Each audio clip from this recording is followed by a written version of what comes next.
Pääsküla gümnaasiumi lapsi ründas sel nädalal korduvalt musta värvi hundikoer. Arvatavasti on tegu kellegi kodukutsaga, sest kaelarihm oli koeral kaelas. Kui korraga seisab üle tee üks suur must koer. Siin niimoodi ütlesin kutsu, aga siis ta kargas mu poole ja hammustas mind. Kui senini polnud keegi tõsiselt viga saanud, siis Pääsküla postkontori juures rünnatud 11-aastasel koolipoisil Oliveril läks väga halvasti.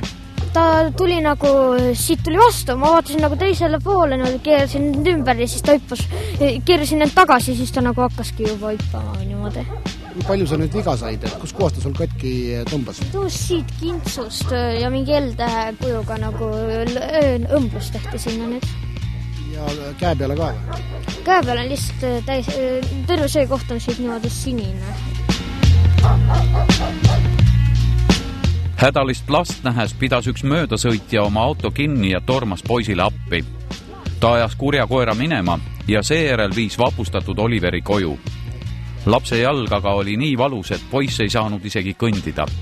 Oliver viidi haiglasse. Alles täna pääses ta haiglast koju. Mitu päeva sa nüüd haiglas olid? 6 päeva täpselt. Mis nad tegid suga seal?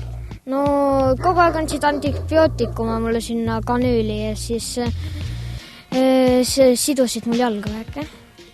Arstid arvasid ka, et on väga hull see asi, jah? Ma ei oska öelda täpselt. Aga haiglas on jama olla, jah? Jah, igav on ta jälle. Pääsküla kandis lapsi ründav must koer on siiani tabamata.